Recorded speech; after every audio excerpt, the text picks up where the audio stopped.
रिश्वतखोर बहू। ये क्या बात हुई? तुझे पता भी है तो क्या बोल रही है बहू? एकदम सही बोल रही हूँ। अगर आपको मुझसे अपनी इन ऐंठन भरे घुटनों की मालिश करानी है तो मुझे वो देना पड़ेगा जो मैं मांग रही हूँ। एक हाथ दो और दूसरे हाथ लो, सिंपल। बहू हूँ, इसका मतलब ये नहीं कि नौकरानियों की तरह काम करूँ। ये है अमृता और उसकी सास रेखा।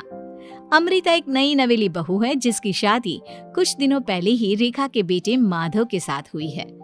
वैसे तो अमृता दिल की बहुत अच्छी है, लेकिन वो कहते हैं ना कि खून का रंग तो दिखता ही है।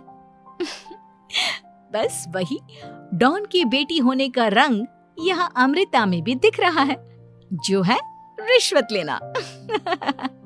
जी हाँ, काम चाहे कितना भी छोटा या कितना भी बड़ा क्यों ना हो, हमारी अमृता बहू बिना रिश्वत लिए कुछ नहीं करती। चलिए देखते हैं आगे इनके साथ और क्या क्या होता है। रेखा और अमृता को लड़ते देख ससुर प्रेमचंद वहां आता है और कहता है, अरे क्या हुआ? काहे इतना तिल मिला रही हो रेखा? अरे कुछ बोलोगी भी या कानों में हड़ताल हो रखी है तुम दोनों के? देखिए ना पापा जी, माँ जी ने मुझे कहा कि मैं उनके घुटनों की मालिश कर दूं, लेकिन उसके बदले में माँ जी मुझे वो हीरो वाला पुश्तैनी हार देने से इनकार कर रही हैं। क्या? घुटनों की मालिश के लिए हीरो का पुश्तैनी हार कौन मांगता है बहू? पापा जी, आपको तो पता ही है ना, आपकी बहू कितनी सयानी है, हर कोई भी काम फ्री में नहीं करती। और अब शेखावत खानदान का आटा तो इतना भी गीला नहीं है कि अपनी बहू को हार ना दे पाए। क्यों माय डियर माँ जी? देखा आपने प्रेमचंद जी, ये अब मुझसे पुश्तैनी हार मांग रही है, कल को पूरा घर मांग लेगी। अरे जा जा, मैं खुद कर लूंगी अपनी मालिश। ठीक है, मुझे क्या। एंजॉय योर मालिश टाइम माँ जी। रात में जब पति महादेव दफ्तर से लौटकर घर आते हैं तभी कमरे में, अमू सुनो ना, मेरा वो लाल रंग का जो शर्ट है ना वो धो दो ना प्लीज। एक्चुअली कल मेरी एक इम्पॉर्टेंट इंटरनेशनल क्लाइंट के साथ मीटिंग है, बहुत बड़ी डील का ऑफर है, इसलिए मैं अपनी उस लकी शर्ट को पहनकर जाना चाहता हूँ। अभी धो दो, रात भर में तो सूखी जाएगी, फिर कल अच्छे से कड़क वाली इस्त्री कर देना अपने शुभ शुभ हाथों से। जी नहीं, मैं ये सब ऐसे ही नहीं करने वाली। अगर काम करवाना है तो मेरी एक शर्त है। अरे यार, तुम और तुम्हारी शर्तें, बोलो क्या है? आपको मुझे 10 मनीष मल्होत्रा डिजाइनर की साड़ियां दिलानी होगी। 2 हफ्तों में मेरी स्वीट हार्ट फ्रेंड बिल्लो रानी की शादी है। मैं वहां डिजाइनर साड़ी पहनकर जाऊंगी और सब कुछ जला दूंगी। माधव अपनी बीवी की बात सुनकर हैरान परेशान अपने सर पर हाथ रखकर बैठ जाता है। अरे तुम बीवी हो या आफत? तुम्हारे दिमाग में जंग लग गया है क्या? देखो इतने सारे पैसे नहीं है मेरे पास। तुम्हारी याददाश्त तो जगह पर है ना माधव, भूल गए? मैं एक डॉन की बेटी हूँ। अगर तुमने मेरे कहे मुताबिक काम नहीं किया तो तुम्हारे लाल शर्ट को दूर ही रखो, मेरे पापा तुम्हें ही लाल कर डालेंगे। ठीक है, चलो अब ज्यादा मत डराओ, तुम्हें जो चाहेगा मिल जाएगा।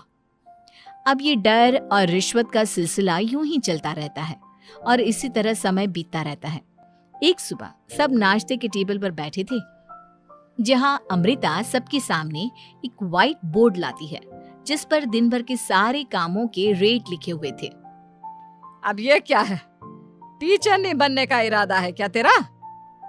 अगर हाँ तो अफसोस, बेचारे बच्चे, उनका भविष्य तो अंधेरे में है। आप लोग बेकार की बातें बंद कीजिए और आंखें खोलकर ठीक से पढ़िए क्या लिखा है। ये आज के सारे कामों के रेट्स हैं।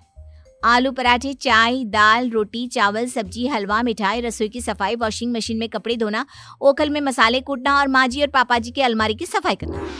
इन सब कामों की कुल मिला के जो रकम बनती है वो है ये 10,000 रुपए और माँ जी के लेटेस्ट लाए हुए सोने के झुमके भी। अमृता, तुम इंसान हो या हैवान? जरा तो दया करो हम पर। हे राम जी, उठा लो, अब ना देखा जाता ये सब। सच में पता नहीं कौन सा दिन था वो जब ये हमारे घर आई। महादेव, तेरे प्यार ने तो हमारा जीना दुश्वार कर दिया बेटा। दुनिया में बहुत रिश्वतखोर लोग देखे, लेकिन ऐसी रिश्वतखोर बहू पहली बार देख रहा हूँ जो अपने ही परिवार को लूटने में लगी है। बहू, तुझे पता है ना कि ऐसे रिश्वत मांगना गुनाह है। पापा जी, मैं कोई गुनाह नहीं कर रही हूँ। रिश्वत लेना बाहर की दुनिया में गुनाह है। मैं तो बस अपना हक मांगती हूँ। मेरी रिश्वत रिश्वत नहीं, मेरा शगुन है, नेग है। और वैसे भी मैं एक बहू हूँ, इसका मतलब ये नहीं कि मैं सब काम पूरी जिंदगी फ्री में करूँ, आपके चरणों को धोते बैठूं और 24 घंटे आपकी नॉन स्टॉप सेवा करती बैठूं। चलिए छोड़िए, नाश्ता और खाना चाहिए तो बोल दो जल्दी से, वरना मैं चली थिएटर। आज मेरे फेवरेट सलमान की पिक्चर रिलीज हुई है। इतना कहकर अमृता वहां से चली जाती है। इस बेवकूफ का जल्दी कुछ करना पड़ेगा। कुछ दिनों बाद घर में पूजा रखी थी और पूजा में 11 पंडितों का खाना बनाने के लिए कहा जाता है, वो भी नई बहू के हाथों से। देखो अमृता बहू, आज घर में पूजा है, 11 पंडितों को खाना खिलाना है। 56 भोग बना पाओगी? उन्होंने कहा है कि नई बहू के हाथों का खाना ही होना चाहिए, नहीं तो मैं रेखा को ही बोल देता हूँ। ओ कम ऑन पापा जी, खाना तो मैंने फ्री फंड में अपने घर में भी कभी ना बनाया, तो अब आपको क्या लगा कि पूजा का नाम लेकर आप मुझे अपनी झांसी में फंसा लोगे? अरे कल मुही, बस अब बस, पहले सुन भी ले क्या कह रहे हैं हम। तुम्हें जितने पैसे चाहिए, जितने तोहफे चाहिए, सब ले लेना, बस पूजा पाठ में कोई बाधा नहीं आनी चाहिए। ओहो, ये हुई ना समझदारी वाली बात। ठीक है, अब आप लोग निश्चिंत रहिए, मैं ऐसा खाना बनाऊंगी कि उन 11 पंडितों की 11 पुश्तें भी मेरे खाने के स्वाद को याद रखेंगी। अमृता पंडितों के लिए खाना पकाती है और पूजा संपन्न होने के बाद उन्हें केले के पत्तों पर खाना परोसती भी है, जिस पर खाने का पहला निवाला खाते ही वो क्या भोजन है। हम इतनी जगहों पर जाते हैं, लेकिन इतना अच्छा स्वाद तो काफी मुश्किल से चखने मिलता है। रेखा जी, प्रेमचंद भाई साहब, आप लोग सच में भाग्यवान हो कि आपको इतनी सर्वगुण संपन्न बहू मिली है, जिसके हाथों में साक्षात माँ अन्नपूर्णा विराजती है।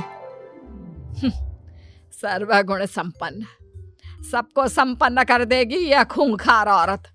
कुंडली मार कर बैठ गई है मेरे बेचारे बेटे के जीवन में। एक मिनट, अरे ये बात मेरे इस बूढ़े दिमाग में पहले कैसे नहीं आई?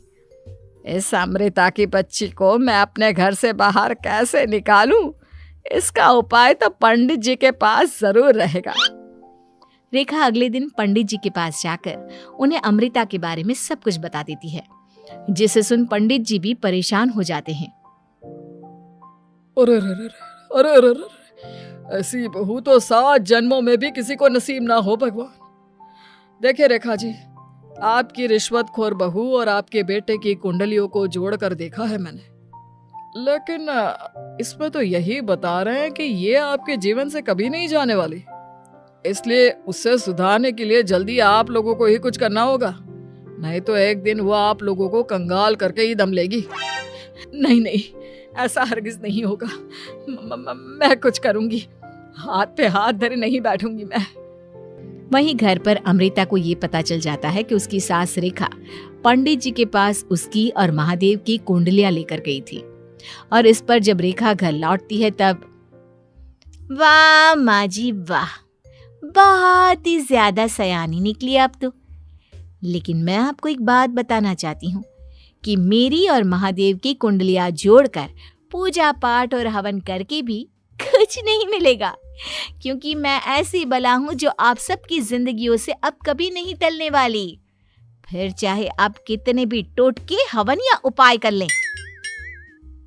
तो खुद को समझती क्या है रे बदतमीज, तुझसे बात करना तो दूर, मुझे तो तेरी शक्ल देखना भी नहीं पसंद। अब सास बहू के बीच एक अनकहा सा युद्ध छिड़ जाता है। दिन बीतने लगते हैं, लेकिन एक दिन अचानक रेखा की तबीयत हद से ज्यादा खराब हो जाती है और उसे सांस लेने में भी काफी दिक्कत और परेशानी महसूस होती है। जब उसे डॉक्टर के पास ले जाया जाता है तब डॉक्टर चेकअप करके कहते हैं, देखिए, मैंने सारे टेस्ट करके देख लिए हैं और रिपोर्ट्स को क्रॉस चेक करके ये पता चला है कि रेखा जी को गंभीर दिल की बीमारी है। उनके फेफड़ों में भी काफी सूजन आ गई है। उनका जल्द से जल्द ऑपरेशन करना होगा, वरना आई एम सॉरी टू से उन्हें बचाना मुश्किल हो जाएगा। ये खबर सुनकर प्रेमचंद और माधव दोनों हक्का बक्का रह जाते हैं। लेकिन डॉक्टर साहब, कितने पैसे लगेंगे ऑपरेशन के लिए? और उसके बाद रेखा पूरी तरह ठीक तो हो जाएगी ना? जी हाँ, इस ऑपरेशन के बाद वो बिल्कुल ठीक हो जाएंगे, लेकिन वो तभी हो सकता है जब ऑपरेशन टाइम से हो पाएगा। और रही बात ऑपरेशन के खर्चे की, तो उसमें तकरीबन 6 से 7 लाख रुपए तक लग सकते हैं। जहां एक तरह सब रेखा की तबीयत और ऑपरेशन को लेकर परेशान होते हैं, वहीं घर पर रेखा को बिस्तर पर देखकर भी अमृता के अंदर जरा भी दया नहीं आती। ओ माँ जी, ये अपना फालतू का मेलोड्रामा बंद कीजिए ना आप। मुझे पता है आपको मुझे रिश्वत नहीं देनी है और घर के सारे काम मुझसे मुफ्त में करवाने हैं, इसीलिए आप ये सब कर रही हो ना।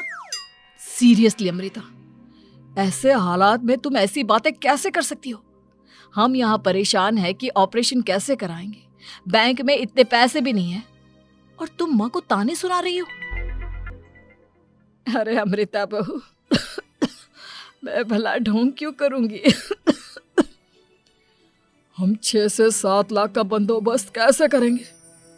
करेंगे पापा, कैसे भी करेंगे। अमृता, अगर कभी भी जिंदगी में तुमने मुझसे सच्चा प्यार किया है, एक पल के लिए भी सही, तो तुम्हें आज इस परिवार, इस घर की नींव, मेरी माँ को बचाना होगा। हमने अपना सब कुछ तुम्हें दे दिया है, अब तुम्हारी बारी है अपने किए का हिसाब चुकाने की। मुझे पता है तुम्हारे अंदर भी दिल है। अमृता बिना कुछ कहे वहां से चली जाती है और अपने कमरे में जाकर वो अलमारी में से अपनी माँ की तस्वीर को निकालकर अपने सीने से लगाती है और भावुक हो जाती है। माँ, आपके जाने के बाद पापा ने ही मेरा ख्याल रखा, लेकिन उनकी वजह से ही मुझ में काफी बुरी आदतें भी आ गई। शायद मुझे इतना बुरा आपकी गैर मौजूदगी ने ही बनाया। मैंने कभी आपकी लोरी नहीं सुनी, आपकी गोद में नहीं सोई, आपके हाथों से अपने बालों की चंपी नहीं करवाई, क्योंकि वक्त से पहले ही आप मुझे यहाँ छोड़कर चली गई। लेकिन अब मैंने जितना भी इस घर से लिया है, उतना सूद समेत चुकाने की बारी आ गई है। अब मैं अपने रहते अपने प्यार को भी उसी दर्द से नहीं गुजरने दे सकती जो मैंने आपके नहीं होने से सहा है। अमृता तुरंत ही अपने सारे पैसे और गहने माधव को लौटा देती है और रेखा का ऑपरेशन किया जाता है। रेखा ठीक हो जाती है और जब घर आती है तब अमृता दरवाजे पर आरती की थाली लिए खड़ी होती है। वेलकम होम माँ जी, आई मिस्ड यू। पता है कितने दिनों से किसी के भी साथ लड़ाई नहीं की थी मैंने, और ना ही किसी से रिश्वत मिली मुझे। क्या? हमें तो लगा था कि तेरी अकल ठिकाने आ गई है, लेकिन तू तो अभी भी जैसी की तैसी ही है। माँ जी, पूरी बात तो सुनिए। हाँ, ये सच है कि मैं रिश्वत लिए बिना नहीं रह सकती लेकिन अब ना मेरी रिश्वत बदल गई है। अब मुझे हर काम के बदले झप्पी, अपनापन, प्यार और अपनी इस माँ का दुलार चाहिए ये सब तो हम तुझे भर भर के दे सकते हैं बेटा। पूरा घर एक साथ अमृता को जोर की झप्पी देता है और सब हंसते मुस्कुराते घर के अंदर चले जाते हैं।